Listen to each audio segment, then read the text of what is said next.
بسم اللہ الرحمن الرحیم۔ سیرت النبی صلی اللہ علیہ وسلم 44 باب۔ مسجد الحرام سے مسجد اقصیٰ تک ان کا یہ حال دیکھ کر حضرت طفیل بن عمرو رضی اللہ تعالیٰ عنہ پھر حضور نبی کریم صلی اللہ علیہ وسلم کے پاس گئے اور آپ سے عرض کیا، اے اللہ کے رسول، قوم دوست مجھ پر غالب آ گئی، اس لیے آپ ان کے لیے دعا فرمائیں۔ آپ صلی اللہ علیہ وسلم نے دعا فرمائی، اے اللہ قوم دوست کو ہدایت عطا فرما، انہیں دین کی طرف لے آ۔ حضرت طفیل بن عمرو دوسی رضی اللہ تعالیٰ عنہ پھر اپنے لوگوں میں گئے۔ انہوں نے پھر دین اسلام کی تبلیغ شروع کی۔ وہ مسلسل انہیں تبلیغ کرتے رہے، یہاں تک کہ حضور نبی کریم صلی اللہ علیہ وسلم مکہ سے ہجرت کر کے مدینہ تشریف لے گئے۔ آخر وہ لوگ ایمان لے آئے۔ حضرت طفیل بن عمرو دوسی رضی اللہ تعالیٰ عنہ انہیں ساتھ لے کر مدینہ آئے۔ اس وقت تک غزوہ بدر، غزوہ احد اور غزوہ خندق ہو چکے تھے اور نبی کریم صلی اللہ علیہ وسلم خیبر کے مقام پر موجود تھے۔ حضرت طفیل بن عمرو دوسی کے ساتھ 70 اسی گھرانوں کے لوگ تھے، ان میں سے حضرت ابو ہریرہ رضی اللہ تعالیٰ عنہ بھی تھے۔ چنانچہ یہ لوگ وہاں غزوہ خیبر کے وقت پہنچے تھے، اس لیے نبی کریم صلی اللہ علیہ وسلم نے تمام مسلمانوں کے ساتھ ان کا بھی حصہ نکالا، اگرچہ وہ جنگ میں شریک نہیں ہوئے تھے۔ طائف کے سفر کے بعد معراج کا واقعہ پیش آیا، جو حضور نبی کریم صلی اللہ علیہ وسلم پر اللہ تعالیٰ کا خاص انعام اور نبوت کا بہت بڑا معجزہ ہے۔ یہ واقعہ اس طرح ہوا کہ حضور صلی اللہ علیہ وسلم مکہ معظمہ میں حضرت ام بانی رضی اللہ تعالیٰ عنہ کے گھر رات کے آرام فرما رہے تھے کہ اللہ تعالیٰ نے حضرت جبرائیل علیہ السلام اور حضرت میکائیل علیہ السلام کو آپ کے پاس بھیجا اور آپ کو مسجد حرام لے گئے، پھر وہاں سے براق پر سوار کر کے مسجد اقصیٰ لے گئے، جہاں تمام انبیاء علیہ السلام نے آپ کی اقتداء میں نماز ادا کی۔ اس کے بعد آپ کو ساتوں آسمان کی سیر کرائی گئی اور آپ اللہ تعالیٰ سے ہم کلام ہوئے۔ اس سفر کی کچھ اہم تفصیلات یہ ہیں۔ حضور نبی کریم صلی اللہ علیہ وسلم بیت المقدس پہنچنے سے پہلے حضرت جبرائیل علیہ السلام کے ساتھ چلے جا رہے تھے کہ راستے میں ایک سرسبز علاقے سے گزر ہوا۔ حضرت جبرائیل علیہ السلام نے آپ سے کہا، یہاں اتر کر 2 رکعت نماز پڑھ لیجئے۔ آپ نے براق سے اتر کر 2 رکعتیں ادا کیں۔ جبرائیل علیہ السلام نے پوچھا، آپ کو معلوم ہے یہ کون سا مقام ہے؟ آپ نے فرمایا نہیں۔ تب جبرائیل علیہ السلام نے کہا، یہ آپ نے طیبہ یعنی مدینہ منورہ میں نماز پڑھی ہے اور یہیں آپ کی ہجرت گاہ ہے، یعنی مکہ سے ہجرت کر کے آپ یہیں آنا ہے۔ اس کے بعد براق پر روانہ ہوئے۔ اس کا ہر قدم جہاں تک نظر جاتی تھی وہاں پڑتا تھا۔ ایک اور مقام پر حضرت جبرائیل علیہ السلام نے کہا، آپ یہاں اتر کر نماز پڑھیے۔ آپ نے وہاں بھی 2 رکعت ادا کی۔ انہوں نے بتایا، آپ نے مدین میں نماز پڑھی ہے۔ اس بستی کا نام مدین حضرت ابراہیم علیہ السلام کے بیٹے مدین کے نام پر رکھا گیا تھا۔ انہوں نے اسی مقام پر قیام کیا تھا۔ اس کے بعد وہاں آبادی ہو گئی تھی۔ حضرت شعیب علیہ السلام اسی بستی میں مبعوث ہوئے تھے۔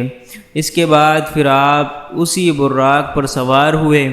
ایک مقام پر حضرت جبرائیل علیہ السلام نے آپ سے کہا، اب یہاں اتر کر نماز پڑھیے۔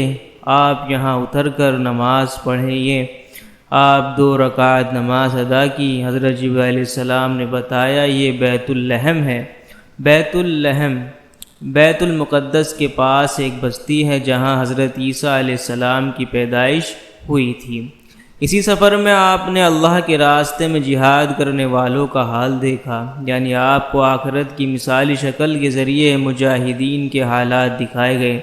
حضرت جبرائیل علیہ السلام نے بتایا، یہ اللہ کی راہ میں جہاد کرنے والے لوگ ہیں، اللہ نے ان کی ہر نیکی کا ثواب 700 گنا کر دیے ہیں۔ اسی طرح حضرت صلی اللہ علیہ وسلم کے سامنے دنیا لائی گئی۔ دنیا ایک حسین و جمیل عورت کی صورت میں دکھائی گئی۔ اس عورت نے آپ سے کہا، اے محمد میری طرف دیکھیے، میں آپ سے کچھ کہنا چاہتی ہوں۔ آپ نے اس کی طرف کوئی توجہ نہیں دی اور جبرائیل علیہ السلام سے پوچھا، یہ کون ہے؟ انہوں نے بتایا، یہ دنیا ہے۔ اگر آپ اس طرف متوجہ دیتے تو آپ کی امت آخرت کے مقابلے میں دنیا کو اختیار کر لیتی۔ اس کے بعد آپ نے راستے میں ایک بڑھیا کو دیکھا۔ آپ نے پوچھا، یہ کون ہے؟ جبرائیل علیہ السلام نے بتایا، یہ دنیا ہی ہے۔ دنیا کی عمر کا اتنا حصہ ہی باقی رہ گیا ہے جتنا کہ اس بڑھیا کا ہو سکتا ہے۔ اس کے بعد امانت میں خیانت کرنے والے، فرض نماز کو چھوڑنے والے، زکوٰۃ ادا نہ کرنے والے، بدکاری کرنے والے، رہزنی کرنے والے، ڈاکہ ڈالنے والے دکھائے گئے۔ ان کے بھیانک انجام آپ کو دکھائے گئے۔ امانت میں خیانت کرنے والے اپنے بوجھ پر اضافہ کیے جا رہے تھے اور بوجھ کو اٹھانے کے قابل نہیں تھے۔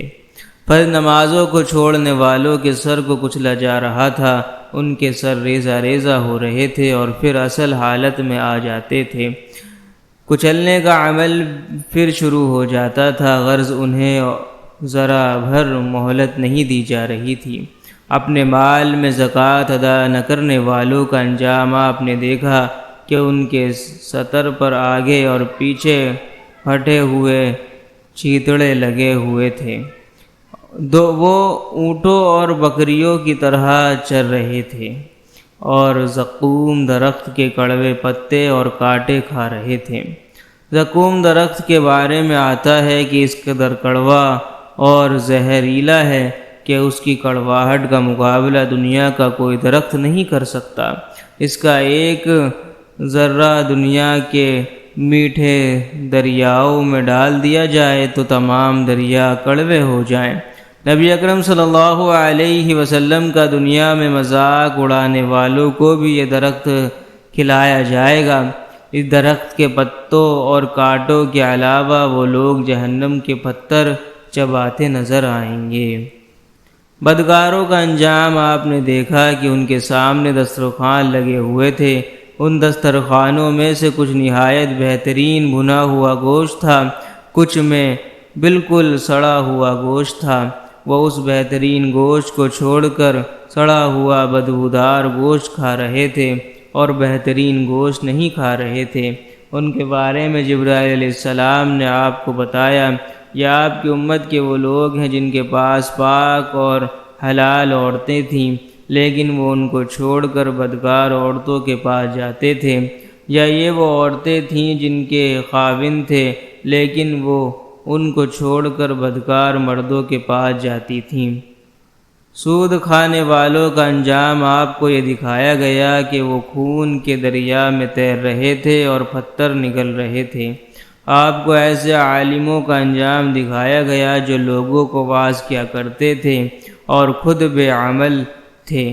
ان کی زبانیں اور ہونٹ لوہے کی کینچیوں سے کاٹے جا رہے تھے اور جیسے ہی کٹ جاتے تھے فوراً پیدا ہو جاتے تھے اور پھر اسی طرح کاٹے جانے کا عمل شروع ہو جاتا تھا، یعنی انہیں ایک لمحے کی بھی مہلت نہیں مل رہی تھی۔ چغل خوروں کے ناخن تانبے کے تھے اور وہ ان سے اپنے چہرے اور سینے نوچ رہے تھے۔ مسجد اقصیٰ میں انبیاء علیہ السلام کی نماز میں امامت فرمانے کے بعد حضور اکرم صلی اللہ علیہ وسلم کو 7 آسمانوں کی سیر کرائی گئی۔ جلیل القدر انبیاء سے ملاقات کرائی گئی، پھر آپ صلی اللہ علیہ وسلم کو جنت کا حال دکھایا گیا۔ آپ کا گزر جنت کی ایک وادی سے ہوا، اس سے نہایت بھینی بھینی خوشبو آ رہی تھی اور مشک سے زیادہ خوشبودار ٹھنڈی ہوا آ رہی تھی اور ایک بہترین آواز سنائی دے رہی تھی۔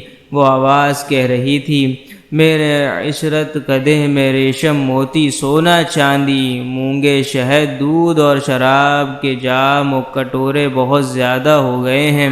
اس پر اللہ تعالیٰ فرما رہے ہیں، ہر وہ مومن مرد اور عورت تجھ پر داخل ہوگا جو مجھ پر اور میرے رسولوں پر ایمان رکھتا ہو، میرے ساتھ کسی کو شریک نہ ٹھہراتا ہوگا، نہ مجھ سے بڑھ کر یا میرے برابر کسی کو مانتا ہوگا۔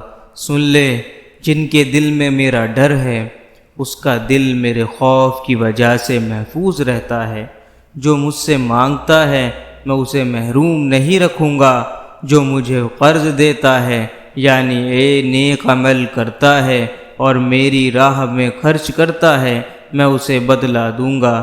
جو مجھ پر توکل اور بھروسہ کرتا ہے، اس کی جمع پونجی کو اس کی ضرورت کے لیے پورا کرتا رہوں گا۔ میں ہی سچا معبود ہوں، میرے علاوہ کوئی عبادت کے لائق نہیں۔ میرا وعدہ سچا ہے، غلط نہیں ہوتا۔ مومن کی نجات یقینی ہے اور اللہ تعالیٰ ہی برکت دینے والا ہے اور سب سے بہترین خالق یعنی پیدا کرنے والا ہے۔ یہ سن کر میں نے کہا، بس اے میرے پروردگار، میں خوش اور مطمئن ہوں۔